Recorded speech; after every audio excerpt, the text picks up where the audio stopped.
Okay, perfect. So today we are going to discuss about the drafting part of RTI application, right? Last class में we discussed about the theoretical aspect of the RTI, and today we will discuss about the drafting part. Drafting part discuss करने के लिए सबसे पहले आप एक document में pin कर रही हूँ, मैंने ऑलरेडी ग्रुप में भेजा है, वो ओपन अपनी अपनी स्क्रीन में भी कर सकते हैं। वैसे मैं यहाँ पर भी शेयर कर रही हूँ screen. Just give me a minute.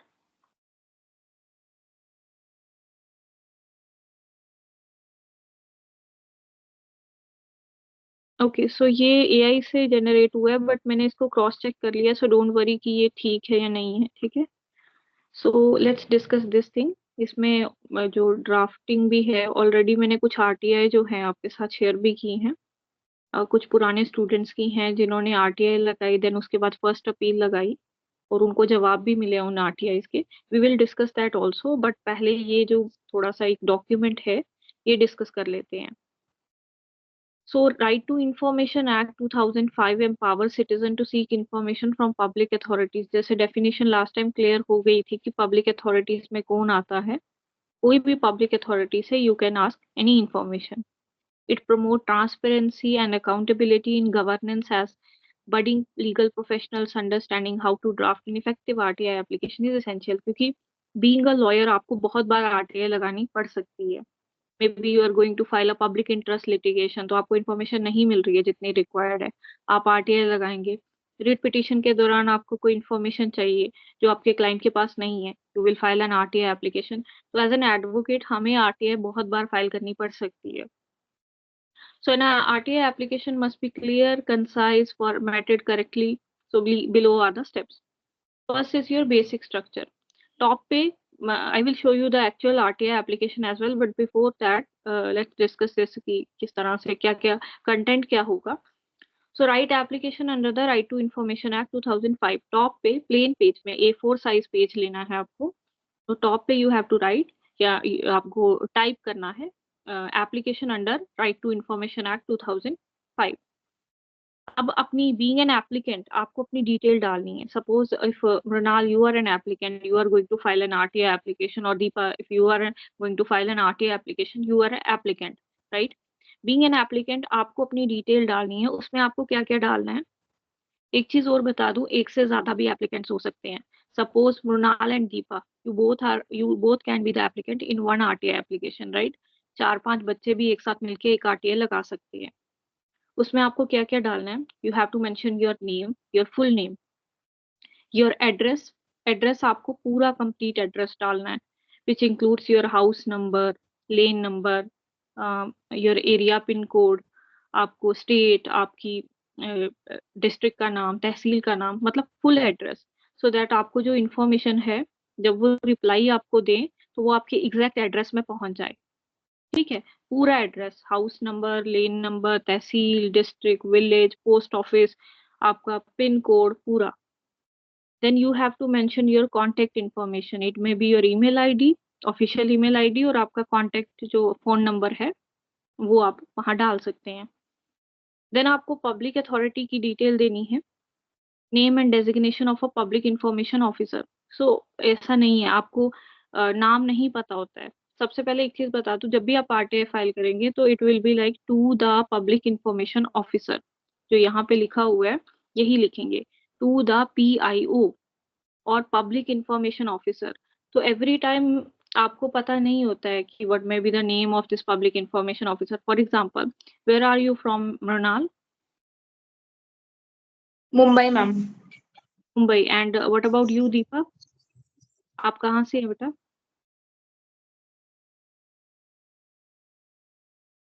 Okay, so suppose करते हैं मृणाल के, अगर मुंबई जहाँ पे आई गेस एमसीडी होगी आपकी, yes Deepa, okay Indore, perfect.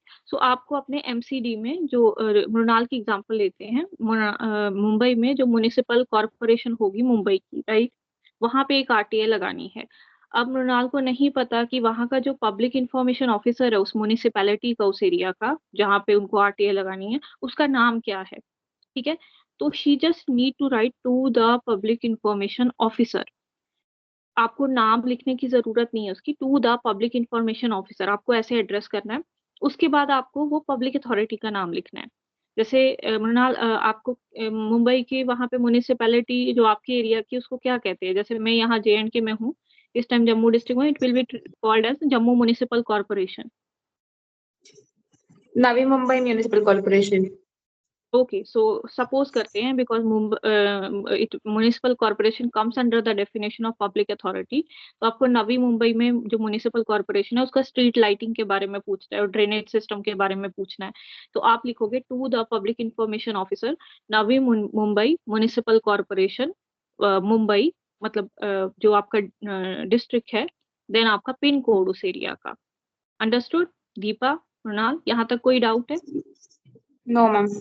ठीक है, एड्रेस कैसे करना है? जैसे for example I am from JNK, let me give you my example.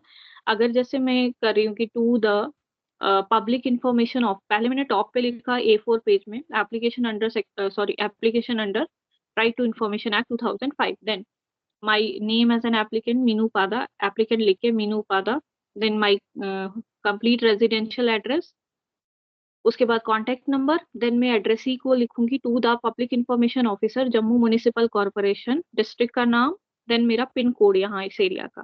ठीक है, address of the public authority का आपको एड्रेस डालना है। जैसे नवी मुंबई म्युनिसिपल कॉर्पोरेशन है, तो उस नवी मुंबई म्युनिसिपल कॉर्पोरेशन का हेड ऑफिस कहाँ है जहाँ पे आपने RTA लगानी है, वहाँ का एड्रेस डालना है, कंप्लीट एड्रेस।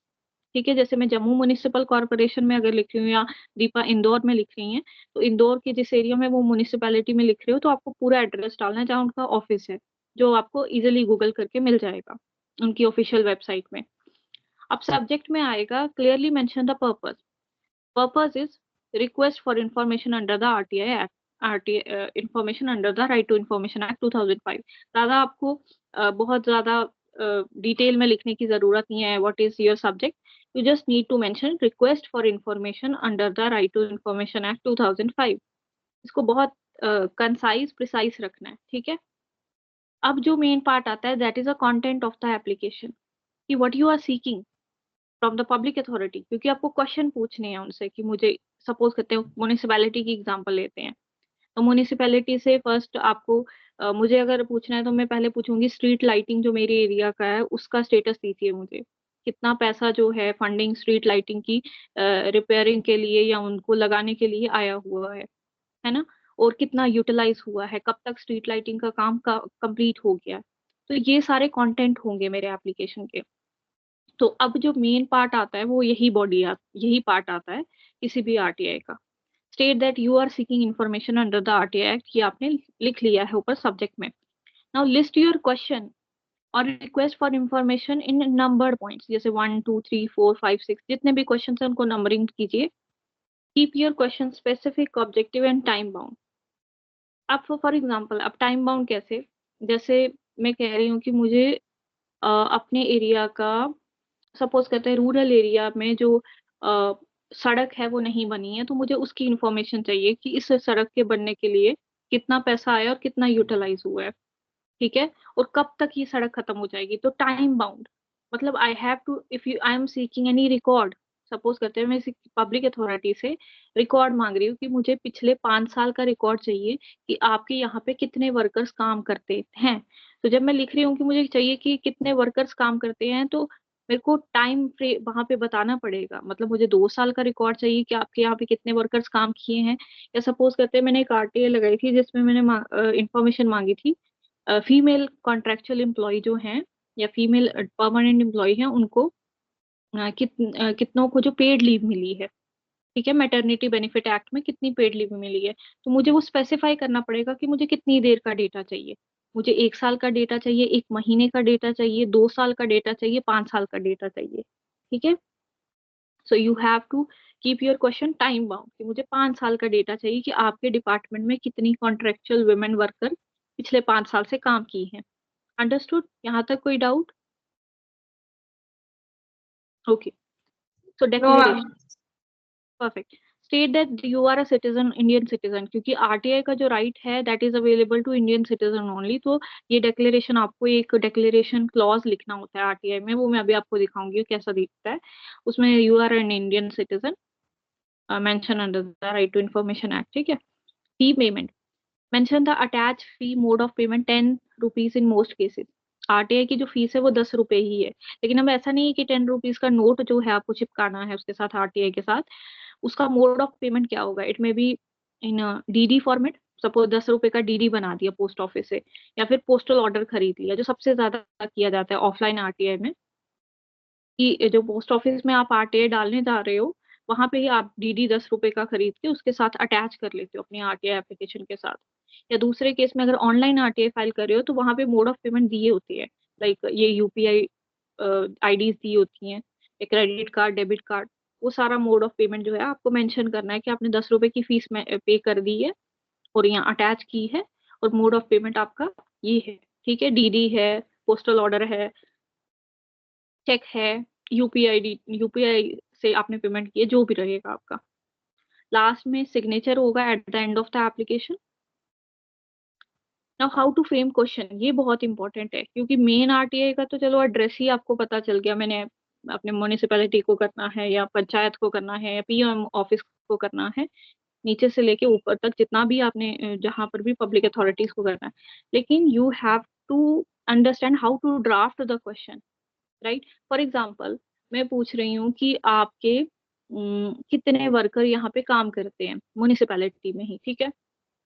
या फिर कितनी स्ट्रीट लाइटिंग इस रोड से वहां तक लगाई गई है, लेट्स से ये मैं पूछ रही हूँ अपनी म्युनिसिपैलिटी से कि कितना स्ट्रीट लैंप्स जो हैं, स्ट्रीट लाइट्स जो हैं, आपने इस रोड से नेक्स्ट रोड तक लगाई हैं, जो आपकी जुरिस्डिक्शन में आता है। और उन्होंने ये इन्फॉर्मेशन ऑलरेडी अपनी ऑफिशियल वेबसाइट में दे डाली है। अब क्या ये मेरा कोई फंड बनता है कि मैं आरटीआई में सेम चीज वापस पूछ रही हूँ? Suppose you are asking that information which is already given in public domain, provided in public domain, तो उसका कोई फायदा है आपको पूछने का? जैसे आई एम आस्किंग, जैसे आप एनसीआरबी को आरटीआई लगा रहे हो और आप एनसीआरबी से डेटा मांग रहे हो जो उन्होंने ऑलरेडी पब्लिक डोमेन में रिलीज करके रखा है, तो मतलब कोई फायदा है आपका? एग्जैक्टली दीपा, उसका कोई फायदा नहीं है, क्योंकि जब ऑलरेडी पब्लिक डोमेन में जो इन्फॉर्मेशन दी है वो आरटीआई क्यों क्यों लगाना है उन्होंने?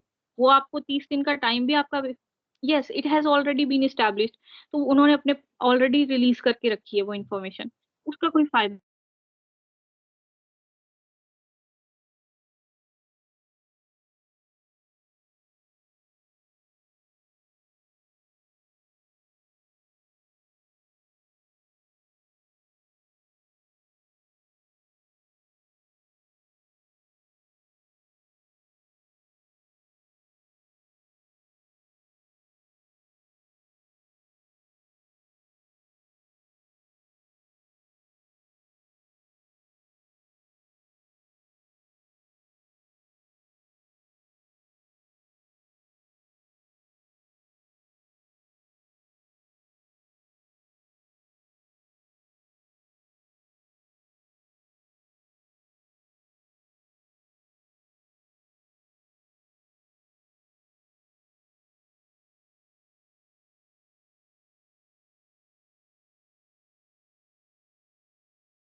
Yes, am I audible? Yes, ma'am. Okay, I am so sorry, बीच में थोड़ा सा नेटवर्क इशू हो गया था। तो चलिए वापस से शुरू करते हैं, मैं स्क्रीन शेयर कर रही हूँ, just give me a minute.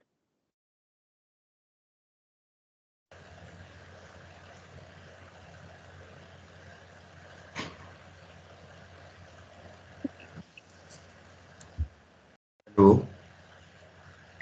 Yes, yes, is it visible?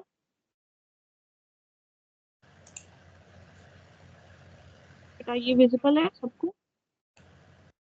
Yes, ma'am. Okay, तो वेग और ब्रॉड क्वेश्चन लिखने की कोई जरूरत नहीं है, बी वेरी स्पेसिफिक, आपको एक्चुअल में इंफॉर्मेशन चाहिए क्या है।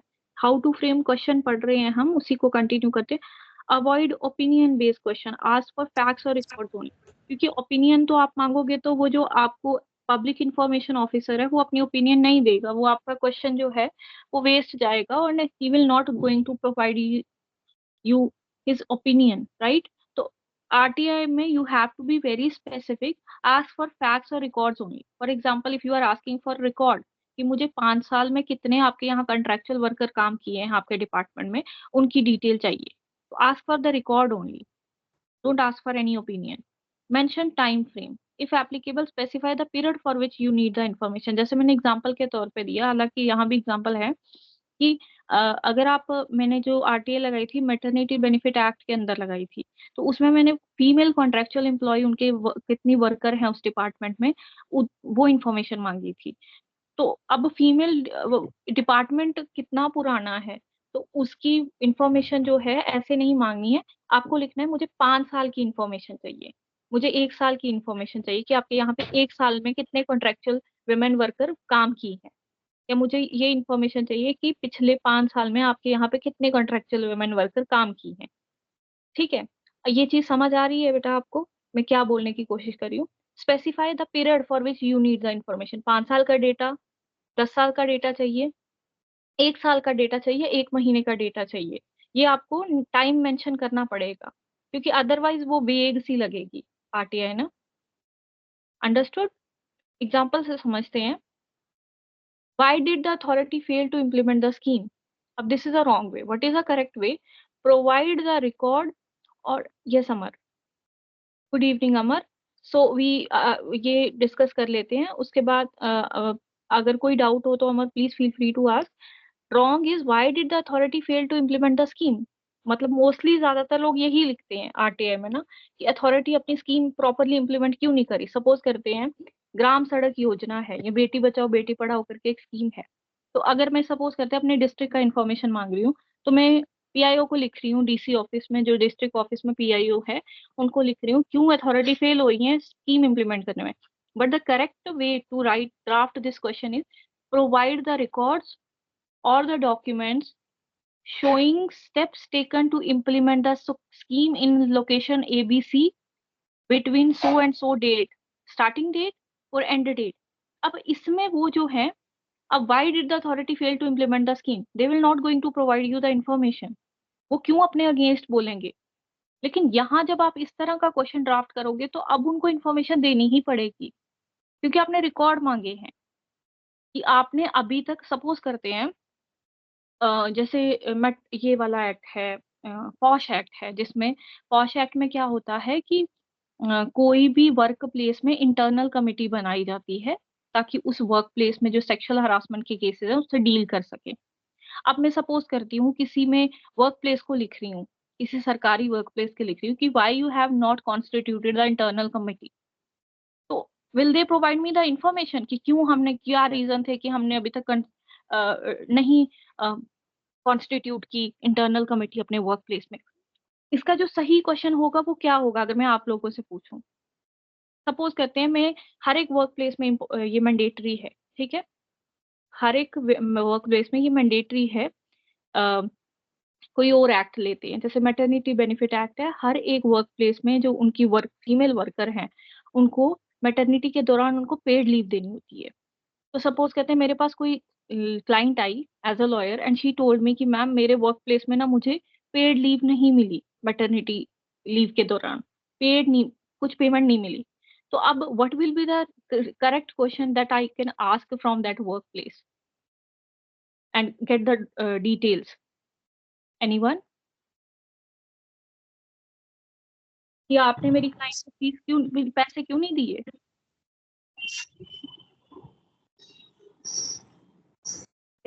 Anyone? Ma'am can you repeat? Suppose करते हैं अमर आपके पास क्लाइंट आई और उसने कहा कि वकील साहब मेरी ना जो एज पर मैटरनिटी रिलीफ के तहत ना मुझे कुछ पेमेंट मिलनी थी, राइट, मैटरनिटी बेनिफिट एक्ट में।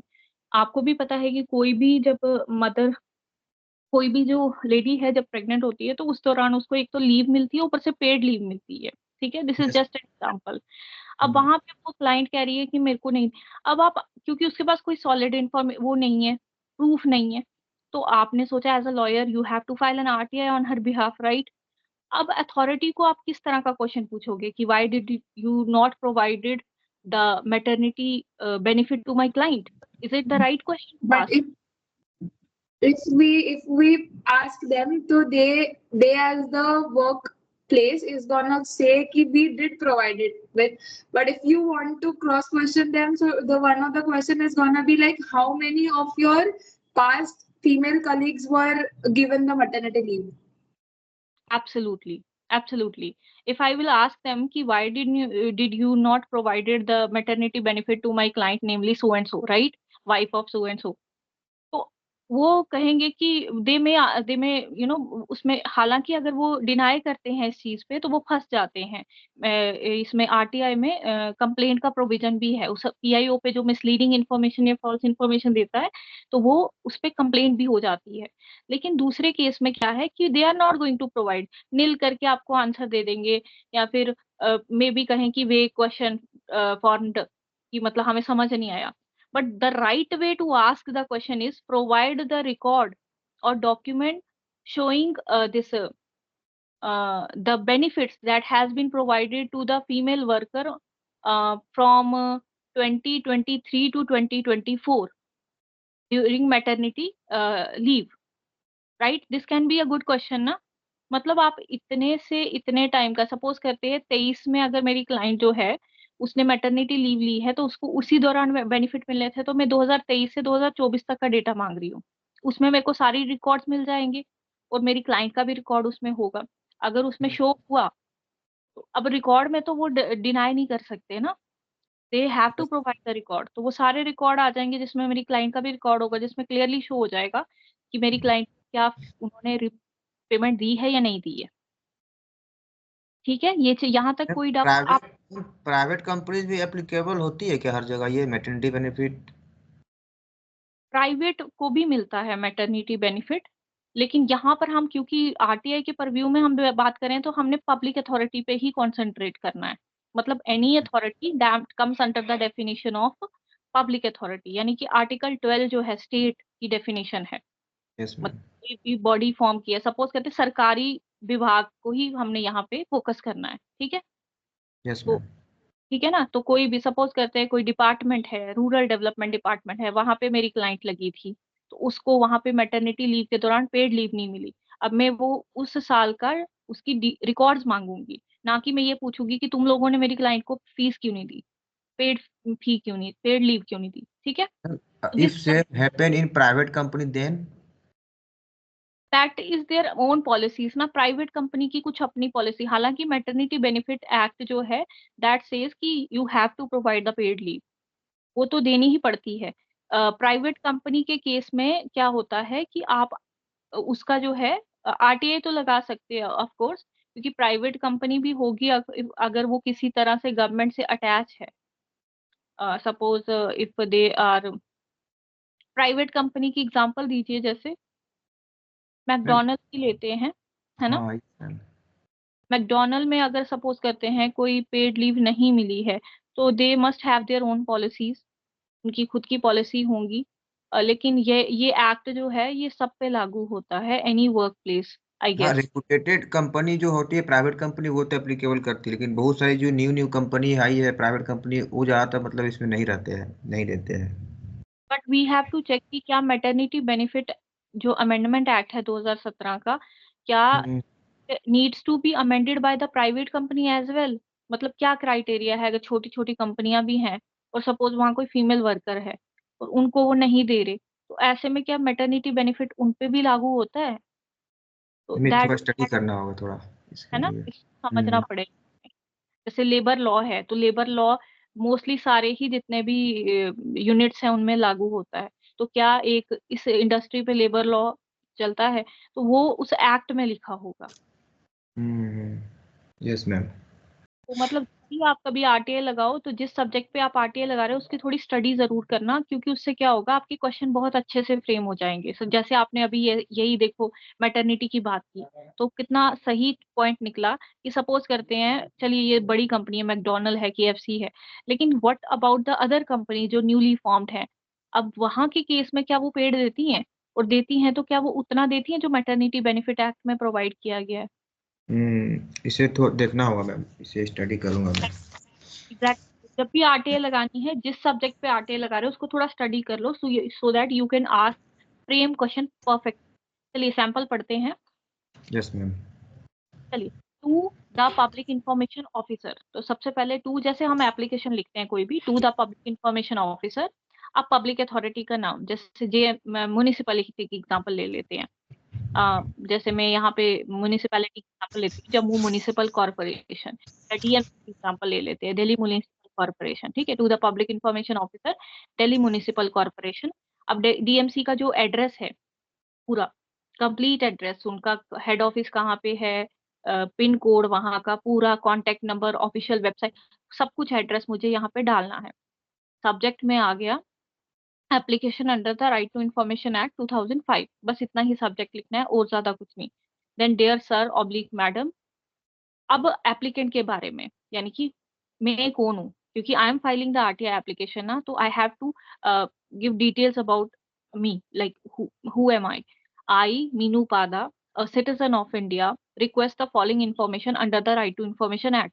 आपके नाम के साथ साथ, एप्लीकेंट के नाम के साथ साथ उनके डिटेल भी होनी चाहिए, जैसे daughter of, RO, residential address, तो वो चीज भी होनी चाहिए। ठीक है, I A B C, son of X Y Z, R O M N P. ठीक है, a citizen of India requesting the following information under the right to information act 2005।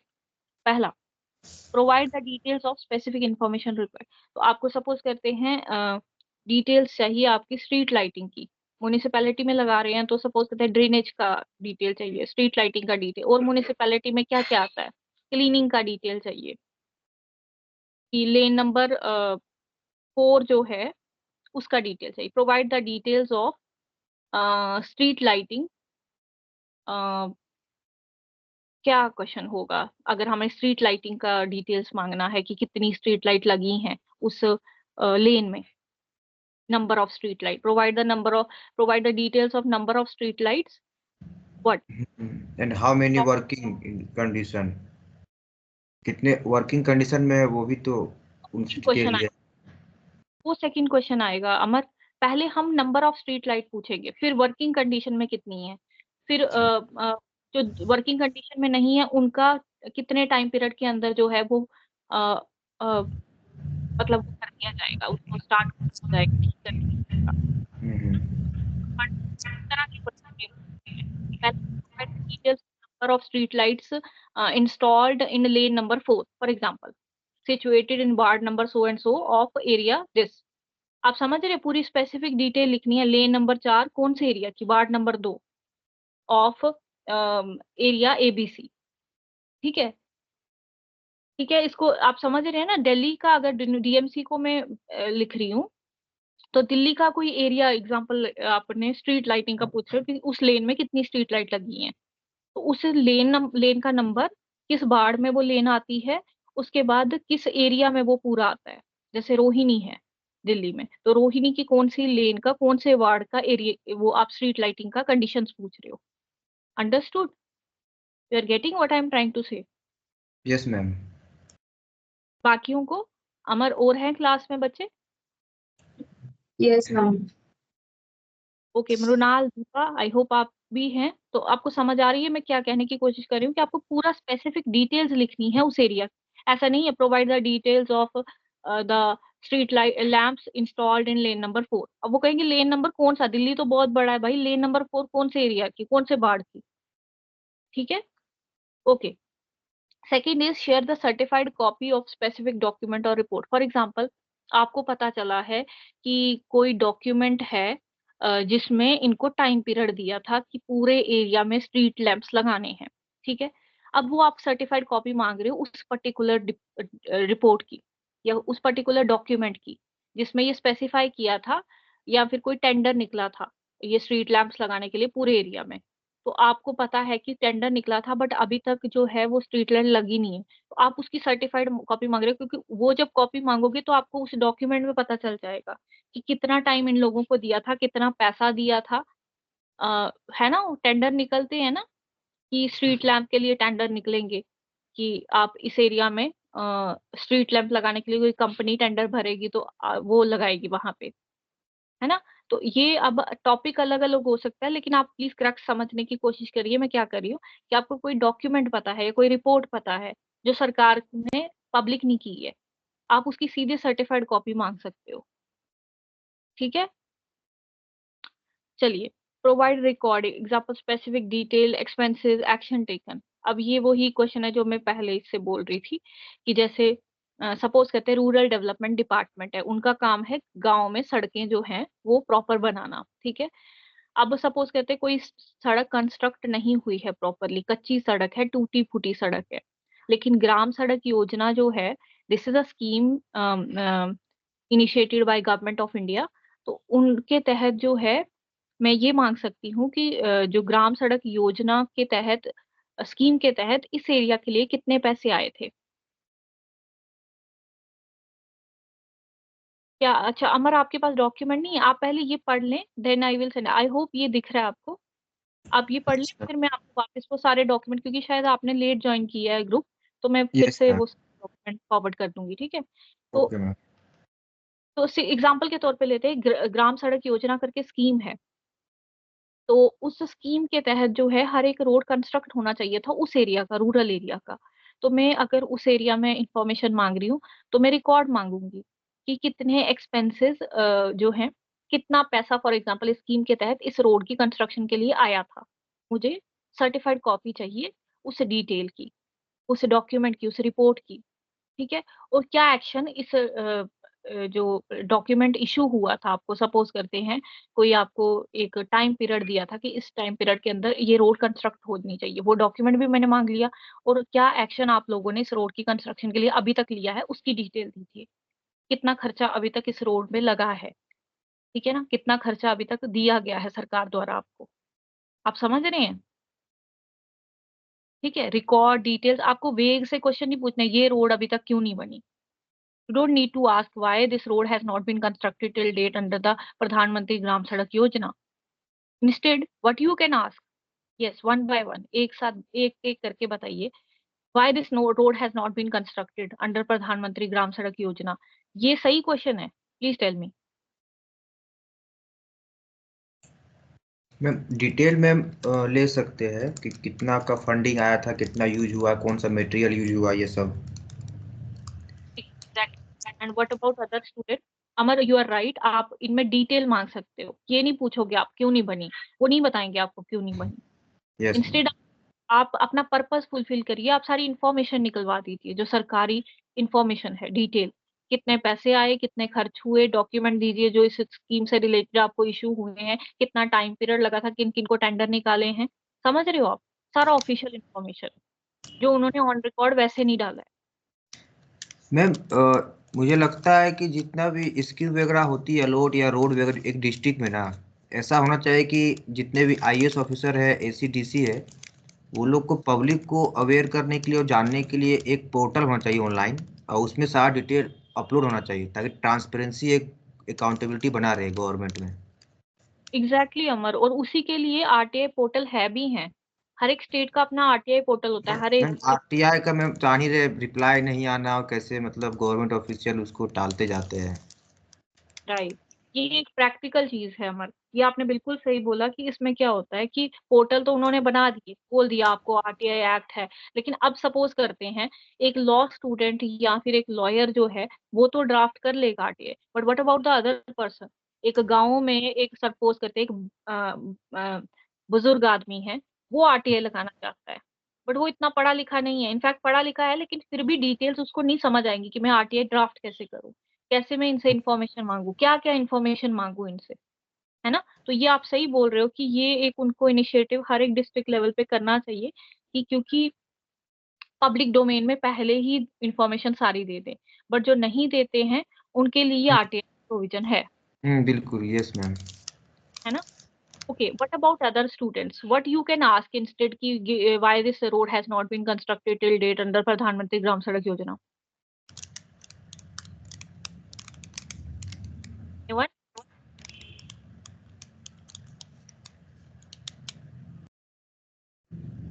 Yes, beta, We can just dig up. deep, we Yes, can yes. we can dig deep into asking who was the officers who actually signed the tenders and were the supervision and were doing the supervision about the work that was being done, and was that being updated by that particular person. Perfect. Who is this? Mrunal ma'am. Mrunal, ये बहुत अच्छा Mrunal, this is the way actually. Who is the person जो responsible है इस road की construction के लिए, उसने अभी तक टेंडर कितने निकले हैं, कितनों ने साइन किए हैं. This is the best way to get actual information. क्योंकि इससे आपको क्या होता है कि आपको जो एक्चुअल में चाहिए इतनी डिटेल इंफॉर्मेशन वो कभी भी पब्लिक डोमेन में नहीं करते हैं, तभी बहुत सारे स्कैम पकड़े जाते हैं, बहुत सारा पता चलता है कि इस स्कीम के तहत इन लोगों ने इतना पैसा खा लिया सरकार ने, है ना. तभी वो ट्रांसपेरेंट नहीं होते, क्योंकि उनको पता होता है कि ये पब्लिक डोमेन में इन्फॉर्मेशन. लेकिन अगर आप ऐसी इन्फॉर्मेशन मांग लो, then they will be liable to tell you the details, the documents, right.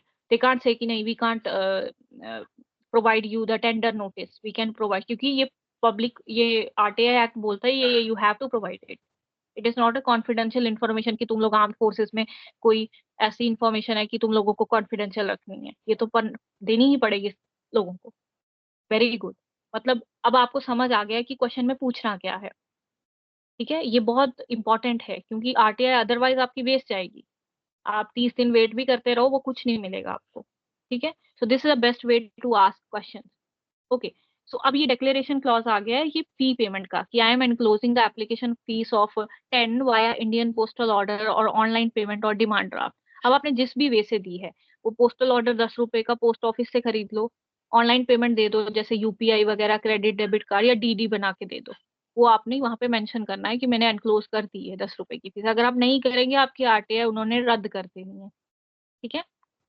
अब एप्लीकेंट की डिटेल्स, मतलब आपकी डिटेल्स जिसमें आपका नाम होगा, आपका कंप्लीट रेजिडेंशियल एड्रेस होगा, जिसमें आपको रिप्लाई मिलेगा. ठीक है, तो कंप्लीट रेजिडेंशियल एड्रेस से मेरा मतलब है हाउस नंबर से लेके आपकी तहसील, district, pin code, village, postal office, सब कुछ. आपकी कॉन्टेक्ट इन्फॉर्मेशन जिसमें आपकी ऑफिशियल ईमेल आईडी और फोन नंबर होगा, लास्ट में योर सिंसियरली, सिग्नेचर. ठीक है. इंपॉर्टेंट पॉइंट्स भी ये कुछ हैं, डिस्कस कर लेते हैं. Address your application to the correct PIO.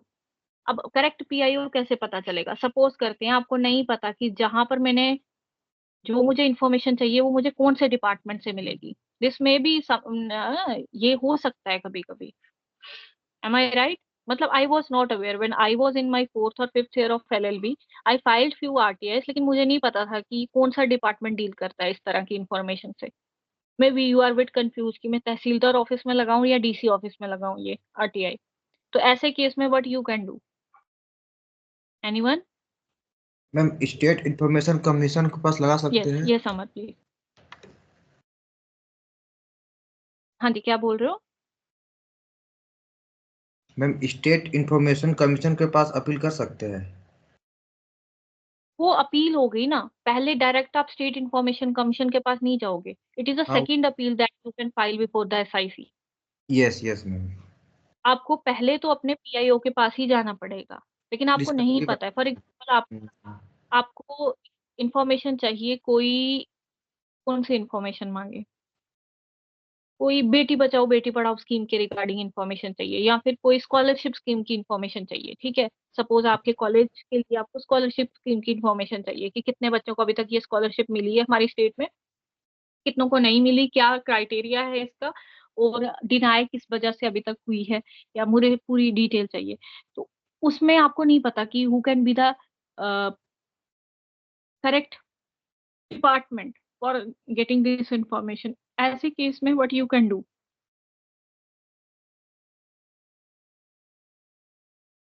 Okay, let me tell you. Section 6 clause 3 है आरटीआई एक्ट में.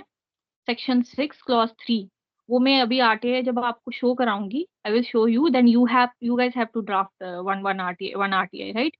Is the assignment for you. तो सेक्शन 6 क्लॉज 3 है आरटीआई एक्ट का, उसमें क्या होता है, उसमें आपको एक एक क्लॉज ऐड करना होता है अपनी आरटीआई के एंड में, कि अगर ये डिपार्टमेंट नहीं है अप्रोप्रिएट फॉर दिस इंफॉर्मेशन, तो kindly transfer my RTI application to the appropriate department. ठीक है, it is not your headache. आपकी ये सिरदर्दी नहीं है कि आपने पीआईओ को एड्रेस की, सपोज आपने तहसीलदार ऑफिस में लगानी थी, आपने डीसी ऑफिस में लगा दी। अगर आपने वो लास्ट में क्लॉज ऐड कर दिया, तो ये अब रिस्पॉन्सिबिलिटी जिस पीआईओ को ये आपकी आरटीआई मिलेगी उसकी है, कि मैं अब ये वाली आरटीआई कहाँ पे ट्रांसफर करूं, मुझे Ma'am, करनी your पड़ेगी। connection is poor. It's getting disconnected and connected again. We couldn't hear you. Okay, am I audible now? Yes, ma'am. Yes ma'am. Okay, let me explain this again. Okay, suppose करते हैं I filed an RTI application in the DC office, public information officer in district collector office, deputy commissioner office मेरे area का, ठीक है, DC जो है उसके office में मैंने पीआईओ को एड्रेस कर दी। लेकिन जो मुझे इंफॉर्मेशन चाहिए थी उसके लिए एक पर्टिकुलर डिपार्टमेंट बना है, फॉर एग्जाम्पल मेरी स्टेट का इंफॉर्मेशन डिपार्टमेंट बना है। अब जो डीसी ऑफिस में मेरी एप्लीकेशन गई है, ये उनका रिस्पॉन्सिबिलिटी है कि मेरी एप्लीकेशन सही जगह पे उनको ट्रांसफर करनी है। वो ये नहीं कह सकते कि नहीं आपने गलत जगह भेज दी, नो। बट आपको करना क्या पड़ेगा इसके लिए, आपको अपनी आरटीआई एप्लीकेशन में क्लॉज होता है, that I will show you in few RTI जो मैंने ऑलरेडी ग्रुप में डाली हैं। आरटीआई में क्लॉज होता है, सेक्शन 6 क्लॉज 3 में वो प्रोविजन आती है, जिसमें it is a responsibility of the concerned PIO जिसको आपने एड्रेस की है, to transfer your application to the appropriate department. Now understood? अब वो यस। डीसी ऑफिस में जो पीआईओ है, ये उसकी रिस्पॉन्सिबिलिटी बन गई है कि मेरी आरटीआई को वापस ना भेजे मेरे पास, बट वो करेक्ट डिपार्टमेंट में भेजे जहां पे ये आरटीआई लगनी चाहिए थी। अंडरस्टूड? यस मैम, ये क्लोज मेंशन करना होगा। हाँ, ये क्लॉज मेंशन करना होगा, वो मैं आपको बताती हूँ। मृणाल, दीप, आप लोगों को समझ आ गई बेटा मैं क्या बोलने की कोशिश कर रही हूँ? Yes, ma'am. ठीक है, बाकी आपको जब आरटीआई पढ़ोगे तो समझ आ जाएगी, मैं आरटीआई भी आपको शो करूंगी।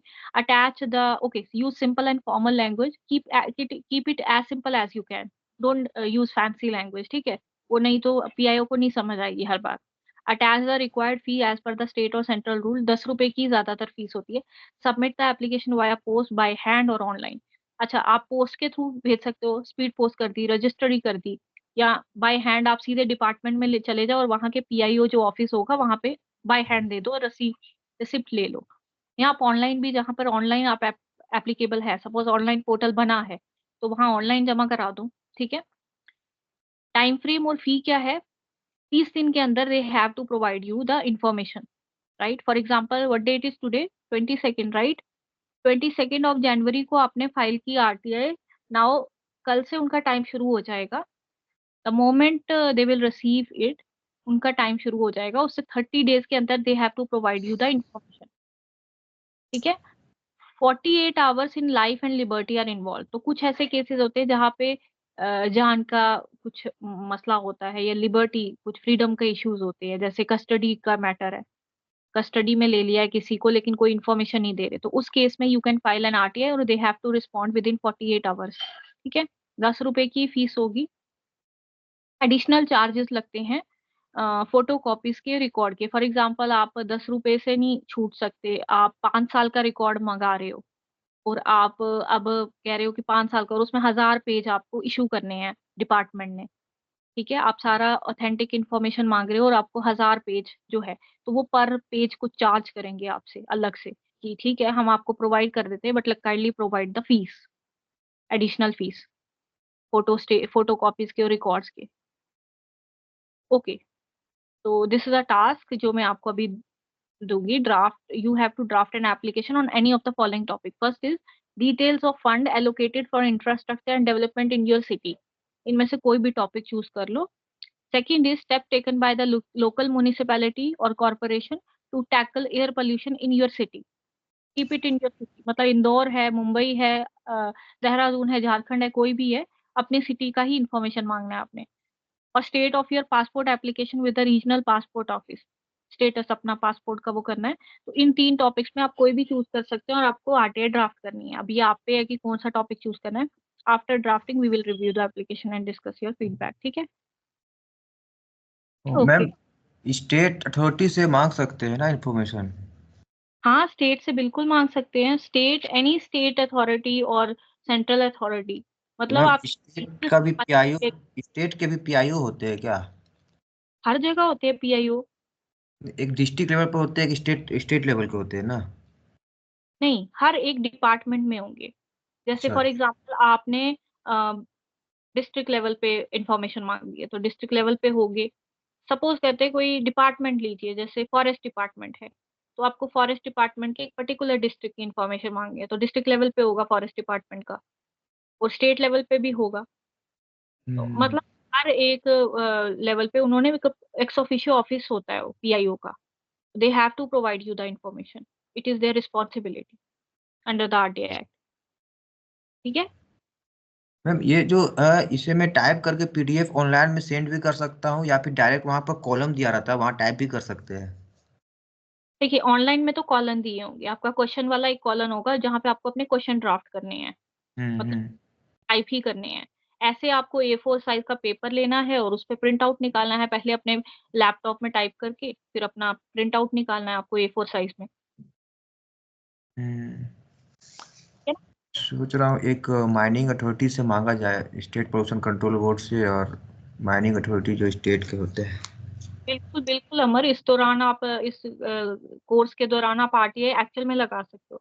बहुत सारे स्टूडेंट पुराने भी हैं जिन्होंने आरटीआई लगाई और उनको इसी कोर्स के दौरान जवाब भी आए, ठीक है? तो एक इफ यू बार आर, मैं ट्राई किया था बट मुझे जवाब ही नहीं आया था वो। बट आपने मैंने प्रोवाइड किया होगा, आपने फर्स्ट अपील नहीं की होगी।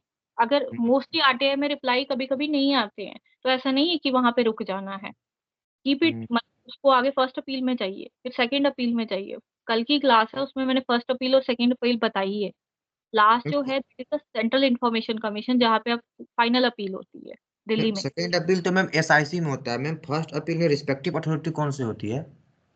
उसका ही हायर रैंकिंग ऑफिसर उसी डिपार्टमेंट का। फॉर एग्जाम्पल, अगर आप एक फॉरेस्ट डिपार्टमेंट में किसी पब्लिक इंफॉर्मेशन ऑफिसर को आपने वो मांगी है, उसी डिपार्टमेंट का जो higher ranking senior ranking officer होगा, he will be the first appellate authority. Suppose अच्छा। यूनिवर्सिटी का एग्जांपल लेते हैं। एक यूनिवर्सिटी में मैंने पब्लिक इंफॉर्मेशन ऑफिसर को, दिल्ली यूनिवर्सिटी का एग्जांपल लेते हैं, दिल्ली यूनिवर्सिटी में मैंने पब्लिक इंफॉर्मेशन ऑफिसर को कुछ रिकॉर्ड मांगे मैंने उनसे, ठीक है? They they have not provided me the information. अब जो वहाँ का फर्स्ट अपीलेट अथॉरिटी होगा, it may be the registrar of the university और it may be the vice chancellor of the university, hmm. High ranking officer. आपको उसको नहीं जानना है कि who is the first appellate authority. Usually website में दिया होता है उन्होंने फर्स्ट अपीलेट कौन है हमारे यहाँ पे आरटीए में, लेकिन you just have to address it to the first appellate authority, university of Delhi, department of environment, university of Delhi, Delhi, उसका pin code. Understood? Yes ma'am. Kunal, Amar, यहाँ तक कोई भी डाउट है? नो मैम, यहाँ अब मैं इसे टाइप करता हूँ, एक मैं सोच रहा हूँ। परफेक्ट। मैं आपको 1 मिनट के लिए एक आरटीए दिखा देती हूँ। ये मैंने कुछ आरटीए के ड्राफ्ट्स भेजे हैं, आप इनको कॉपी कर सकते हैं। मतलब आपको इसी तरह से आरटीए ड्राफ्ट करनी है, वो ठीक ग्रुप में मैम पीडीएफ एक बार अगेन सेंड कर दीजिएगा। है? फॉरवर्ड कर लेती हूँ। And these are few draft जो मैंने ग्रुप में भेजे थे, मैं वापस से फॉरवर्ड कर रही हूँ ग्रुप में ही। आप हम्म। लोग ये देखिए और आपको इन 3 टॉपिक्स पे आरटीए ड्राफ्ट करनी है। Mrunal, is it okay for you to draft an RTA application? Yes, ma'am. Okay, and what about you Amar? Yes ma'am. ठीक है, असाइनमेंट में वापस से एक वो मैसेज करके लिख देती हूँ असाइनमेंट अब आप लोगों को, क्योंकि कुछ बच्चे रिकॉर्डेड भी देखेंगे, तो रिकॉर्डेड लेक्चर देख के असाइनमेंट में भेजती हूँ। तो आपको वो असाइनमेंट जो है बाय दिस सैटरडे और संडे ना, you have to complete, right? बाकी please feel free to ask me any, अगर कोई डाउट अराइज हुआ, ठीक है? मैम एक थैंक यू। जो मैं पूछ रहा था कि वो जो एक ऑनलाइन म्यूटेशन करने के लिए वे प्रॉपर्टी को दिए हुए थे हम्म। सीओ के पास, हम्म। उसमें क्या है कि जो जिनका मतलब अथॉरिटी नहीं बनता